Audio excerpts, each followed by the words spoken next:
We are 1 week away from the NFL Combine beginning, and for the Cleveland Browns, it's not just going to be about player evaluation. There are a lot of things that are going to be discussed for them, trade market wise, free agency wise, in addition to scouting the crop for the 2025 NFL Draft. We'll talk about it. Browns 3D starts now.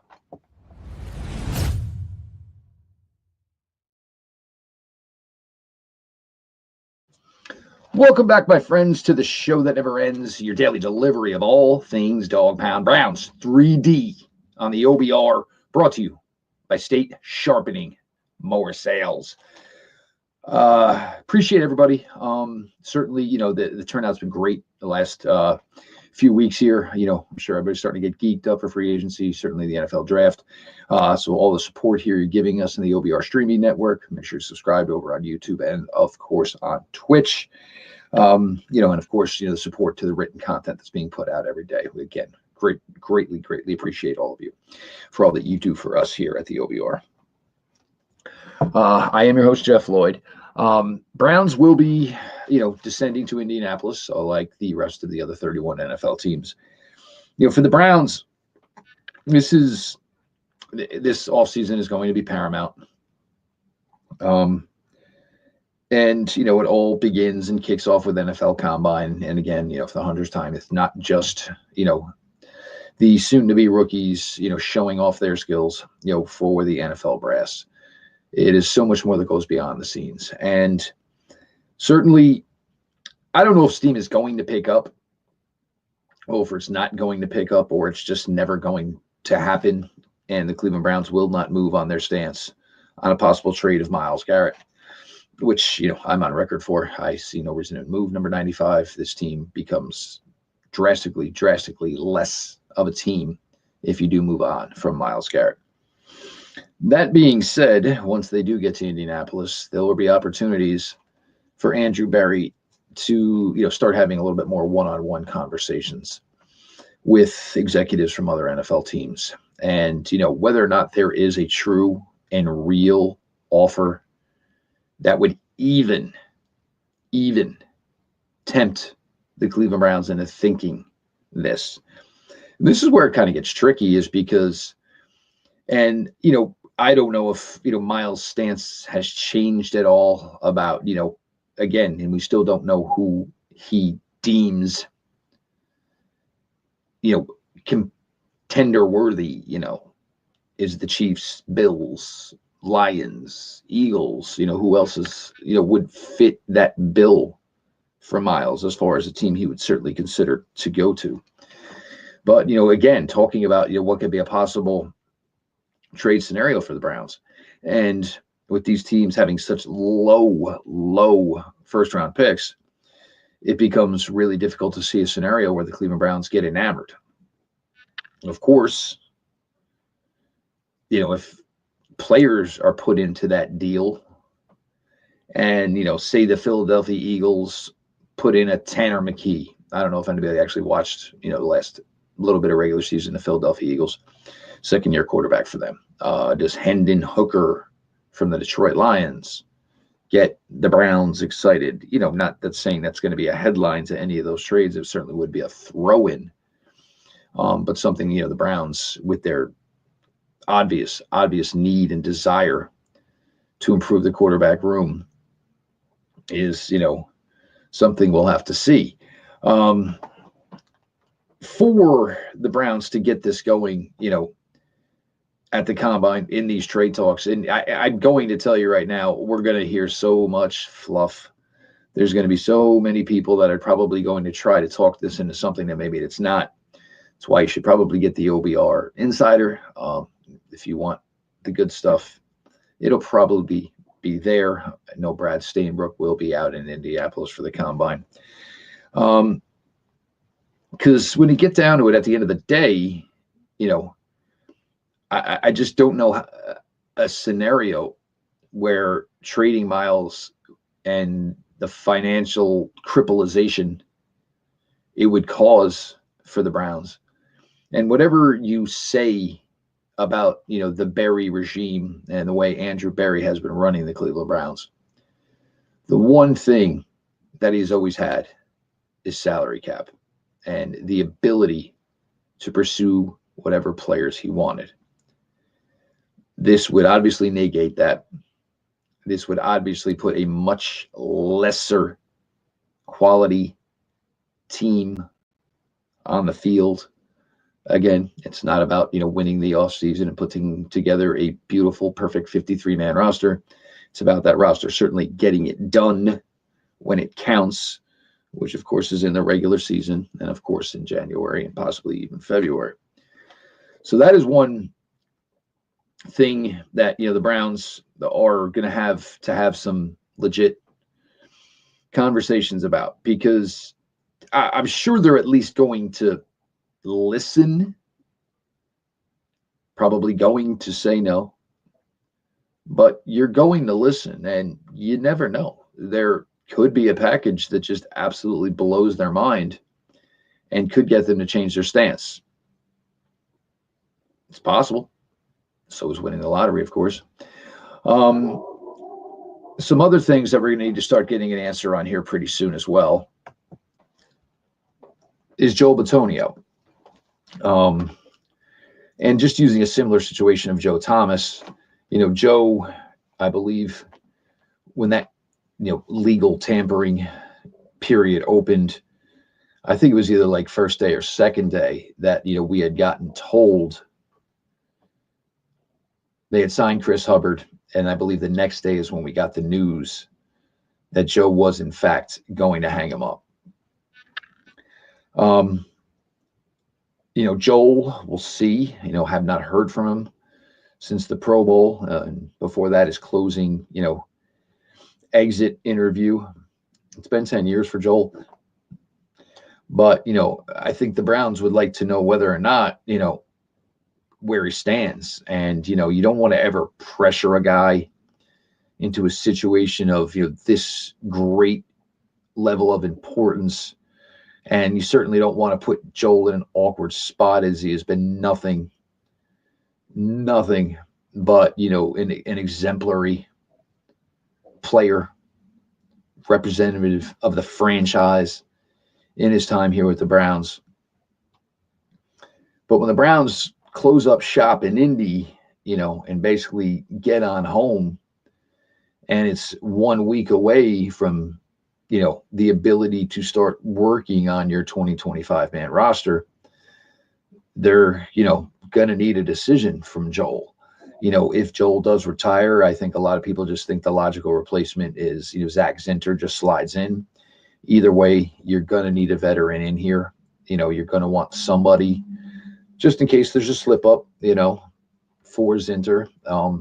Wyatt Teller, he's gotten banged up a little bit here and there. But it's getting to the point, where the Browns are going to, absolutely need a decision, from Joel Bitonio, or at least a great idea from Joel Bitonio if he's leaning one way or the other. Now, the other one, and this one's going to drag out, and, it's just certainly in regards, certainly to Jeremiah Owusu-Koramoah. There are no updates there. And asking for updates from people have basically gotten told, there are no updates and we don't know when there's going to be an update. It's kind of where it's at right now. But certainly that is, something that, the Browns would like to have a clearer picture on, certainly sometime soon. He is the linchpin of the linebacker room, getting paid, about to start on a really, really good contract extension. And, if he's good to go, there are no issues for the Cleveland Browns at the linebacker position. If Devin Bush wants to come back, Devin Bush can come back. But, sure, you maybe bring in an undrafted free agent or this, if JOK is coming back, there's not really much work to be done to the linebacker room whatsoever. So certainly, a huge part of this team, and the success it's had in the past, and certainly a guy, I know a lot of people have brought up, the amount of missed tackles that the Cleveland Browns have had last year. And, number one, when you're missing a lot of people, you're playing lesser caliber players, playing backups. But number two, when your best tackler, who is Jeremiah Owusu-Koramoah, wasn't on the field, kind of easy to connect the dots and see why the tackling issues certainly were there for the Browns in 2024. We'll continue, keep it moving here. The conversation going. Browns 3D. Appreciate you all. Make sure you subscribe, of course, on YouTube and, of course, over on Twitch. We've been talking now for a couple of weeks about the great folks and staff at State Sharpening Mower Sales and Service in Broadview Heights. If you are local to the Cleveland area, they are your one-stop shop for all things lawn equipment. There is nothing worse than missing the Browns game because you've got lawn chores to do. State is the best lineup of new Cub Cadet mowers to cut your mowing time down, as well as genuine parts and expert factory-trained technicians to get your existing mower back into peak shape. Whether you are in the market for the state-of-the-art Ultima Zero Turn or the top dog Enduro Series tractor, let State Sharpening and Cub Cadet help you keep your weekend yours. The veteran-owned, the Kane family are lifetime Clevelanders, lifetime Browns fans, and they're proud supporters of us at the OBR. Again, if you're local to Cleveland, State Sharpening Mower Sales and Service in Broadview Heights is your hometown team for all your lawn equipment needs. All their info is at statesharp.com. That is STATESHARP.com. Continuing on, your host, Jeff Lloyd. And again, appreciate everybody, the support here on the Nightly Streaming Network. And of course, all the continued readers that are checking out the written content every single day. You guys are the best. Mean the world to us. Thank you. Now, the 2025 NFL Combine, certainly there are, and I don't know if anybody, saw, there certainly was some, bunch floating around here on social media today. Daniel Jeremiah did his, pre-combine conference call. Really good stuff from DJ. I agree, and it makes me feel good because I fall in line, I think, a lot with what Daniel feels early on are the thoughts on this 2025 class. The quarterback position, and I don't think any of us truly know how it's going to go for the Browns. And this is something that's going to go on certainly at combine combine as well. You're going to start, finding what the markets are for these free agent quarterbacks. Sam Darnold, Justin Fields, Daniel Jones. We've talked all the names. The Browns are going to be heavily interested in the veteran free agent quarterback market. They're going to be heavily interested in the draft quarterback market. And I don't think if they truly wanted to take Cam Ward or Shedeur Sanders, I don't think that's going to stop them from any veteran quarterback they would possibly pursue. Because I think they want to make the ideal situation, if they do, in fact, are enamored with Cam Ward or Shedeur Sanders. They want to have them come in with no pressure, which means they might not have to start from day one. They want to have the correct infrastructure in place so they don't make the mistakes on a high quarterback pick that so many other franchises have done in recent years. Is it, veteran quarterback? Is it, a little further down the trough? Maybe not Cam Ward, maybe not Shedeur Sanders, which gets you more to that Jackson Dart realm, that Jalen Milroe realm of quarterbacks. Do they, possibly, look at other guys? I know Will Howard certainly, Will Howard has some nice buzz to him. There's some questions about the overall arm strength, and does he have top end NFL arm talent, velocity? My guy, Kyle McCord, who had a really big bounce back year at Syracuse. Is that something, or is that a way they're looking and considering to possibly going and, after possibly bagging the biggest fish of the veteran quarterbacks, which I guess would be Sam Darnold. I don't have much interest in Aaron Rodgers. I'm not going to lie to you in any way whatsoever. Not something I'm certainly interested in by any means whatsoever. Um, the other names that you would certainly pursue there are, whether it's Kirk Cousins. I mean, so many of these guys you're just worried about if, their bodies, look, they still might have arm talent. They really might. But the rest of their bodies, eventually it's just over, so that is certainly a huge, huge thing to consider, throughout this entire process. Um, you're really going to want to look heavily into this running back market. And, I have no idea what's going to be available yet in free agency. What is available to this point is not very pretty. But this group, draft wise, it just literally blows your mind. And it is just an incredible and special group of running backs. And you may never see a class like this again. This is a rarity. It most certainly is an absolute rarity when you get a class of this level. Now, Daniel Jeremiah today, when he did speak, used a line that said, sometimes, you need to go to the hardware store before you go to the toy store. And that was in regards to roster building. And, if you don't get what he's saying, I would suggest you kind of check out what the Philadelphia Eagles have done. Now, the hardware store would be all the work they've put into their offensive line, all the hard work they put into their defensive line. And then what would have been the final piece, the missing piece, the Reggie Jackson, the straw that stirs the drink. That would have been the acquisition of Saquon Barkley. Meaning they went to the hardware store. They got all of that stuff taken care of.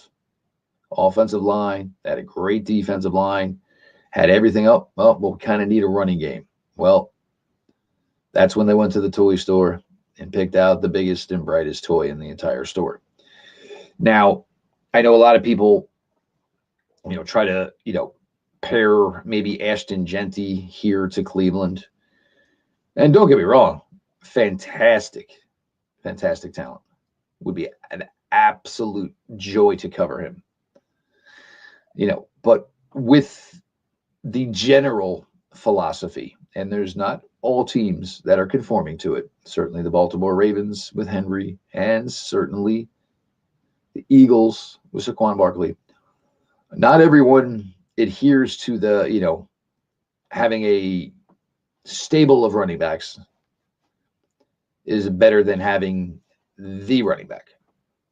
Austin Genty is going to be that guy. Probably should get drafted somewhere in the range of Bijan Robinson coming out of Texas now with the Falcons.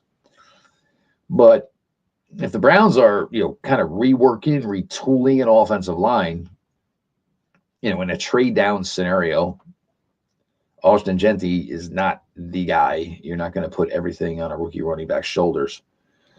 I still say if, I were Washington, I would probably give up a good chunk to try to get myself in striking distance for Ashton Genty. Great player. Just don't know how it necessarily works for the Browns. They could put in some great work in free agency on the offensive line, and maybe that's something that comes to them. Running back is certainly something they should heavily be interested in. And these Nick Chubb to Steelers rumors, stop. You guys will take some of these people will take anything they find in social media and try to turn it into a talking point. It's tired. It's played out. It's getting really, really, really, really played out. You get to the next tier of backs, which is, Omarion Hampton out of North Carolina, Caleb Johnson, Iowa, Travion Henderson, who I'm infatuated with, Quinshon Judkins. And, any one of those guys, and I'm not saying even all of them, because, Todd McShay did mock 3 running backs in his first round mock that he put out today as well. If you want one of these top end guys, it's going to be 33, or is it just taking 2 guys on day 3, which I'm okay with. I think the talent pool is just that good this year. that you'll be able to get somebody and get somebody good on day 3. They're going to drop and probably go a little later than they should due to the depth of the class. But the running back class it's just a fun group.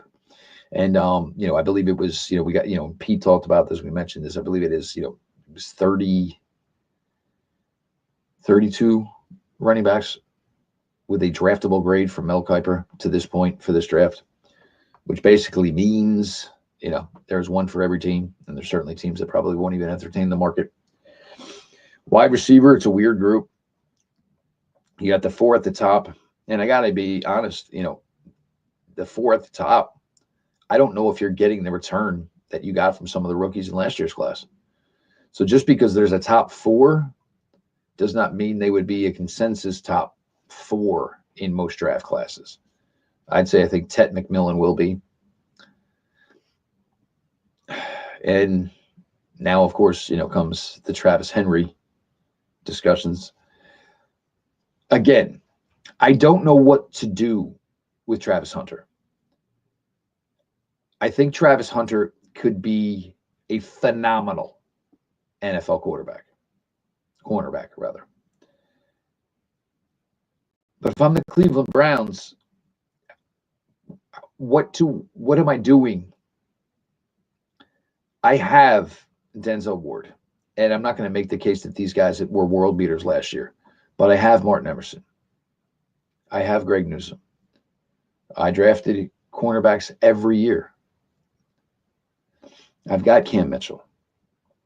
I've got the young guy from the rookie from last year as well. You can always find corners. So if this roster, which needs a lot of help, I just don't see how cornerback is the move I make at 2. If you're saying he's a wide receiver, yes, the Browns need help at wide receiver. But who's the quarterback if I'm in the position that I'm taking Hunter at 2? I think there's a lot of people who absolutely love Travis Hunter, but they don't never necessarily know what he's going to be in the NFL. And for me, I don't know how that can be a positive for him. Champ Bailey, Charles Woodson, those guys back in the day, and granted, they didn't do anything close on the offensive side of the ball as to what Travis Hunter did. But again, it was clear and obvious that those guys were so good. They were going to be shutdown corners in the NFL, which they were, and they flourished in their time in the NFL.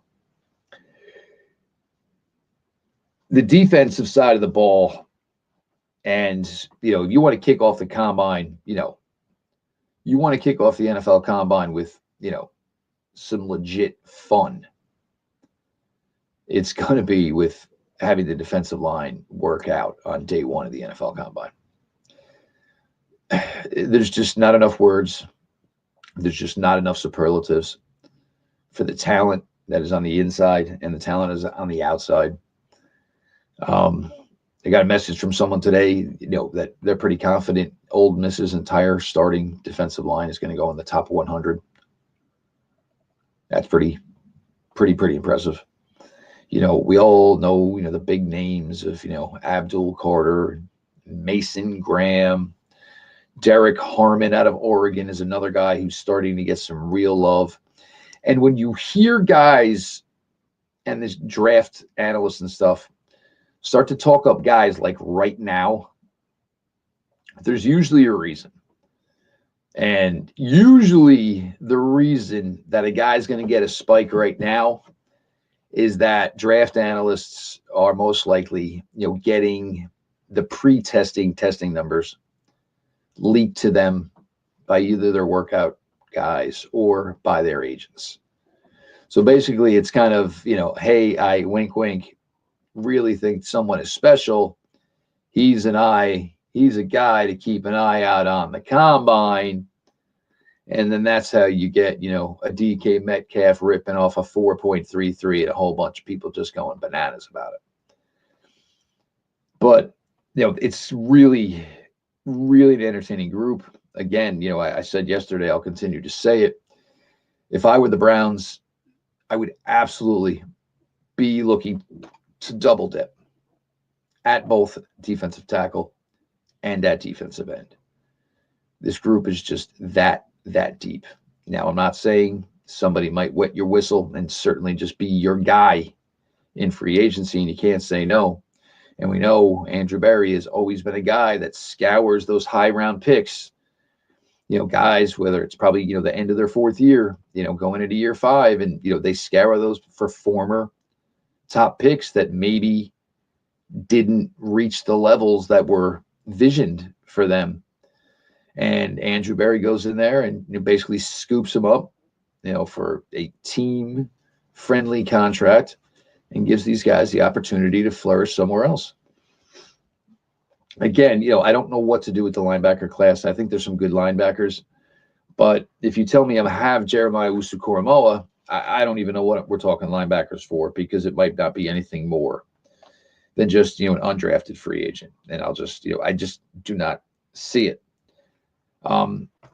If I have Jay, okay, I don't even know if I need a linebacker, Then you get to the secondary, certainly. And again, if I can't find a way to say I'm going to draft Travis Hunter, I don't know what I'm looking at from the cornerback group until maybe day 3, which is kind of the way Andrew Berry has played it. They had Ward, drafted Newsome high, drafted Emerson a little lower, and then day 3 selections. They'll keep adding guys, but I'm assuming it would be another day 3 guy who, fit the size, fit the size they were looking for, the length, certainly the athleticism. Safety class is one I think they'll be pretty strong on. I don't think Juan Thornhill is going to be back with this team. You're not going to change what Grant Delpit does best by asking him to do something different. So you kind of want to just have these guys that maybe they need a true ball hawk. And they tried it a few years ago with John Johnson III. It wasn't what John Johnson III did well. It did not work out. It was and is kind of what Juan Thornhill does well, but it has not worked out. So now it'll be, a third crack at trying to find a legitimate ball hawk free safety for this defense. Maybe a third time's a charm. Possibly. So, we'll have another show for you tomorrow. I'm going to try and get Pete Smith in here. We're still tinkering, and, there might be extra shows next week. I want to give you guys a lot of, pre-combine content.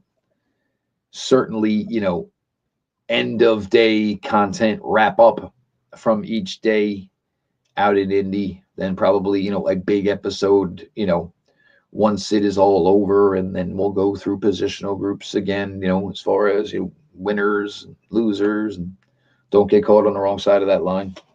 Bruce Springsteen lyric if you're smart. So, again, the Browns are going to go to the combine, a million things. You're going to gauge the veteran free agent market. They're going to have to at least open their ears to NFL teams. They're going to have to open their ears and listen and see what is truly out there as far as a trade for Myles Garrett and whether there is any realism to it or there isn't. You're going to have to hear soon from Joel Bitonio and have an idea as to what Joel's future is going to be. Is he going to be in? Is he going to be out? If he's out, God bless him. Absolute hero. Thank you for your 10 years of service. If he's in, makes managing the guard position just yet another positional group that'll be pretty easy for Andrew Berry to handle here for 2025. There's a lot going on for Andrew Berry right now, and there is no question that this could be the last offseason of doing all this for the Cleveland Browns for Andrew Berry. There's a lot to be done. He's got a lot of money to do it with. He's got a lot of draft capital to do it with. Just can't have many mistakes. This needs to be basically the offseason where Andrew Berry basically goes to the casino and just absolutely crushes it. No other way. Appreciate again, everybody, all the support over here for the Browns streaming network. Certainly, make sure you're subscribed on YouTube. Make sure you are subscribed over on Twitch. Appreciate all the support for the daily written content as well. I am your host, Jeff Lloyd. We, cannot again be more thankful. All eyes on Cleveland. I'll be on a little bit right after this, so make sure you stick around for that. Browns 3D on the OBR has been brought to you by State Sharpening Mower Sales and Service. This has been your daily delivery of all things Dog Pound. We will be back with you tomorrow.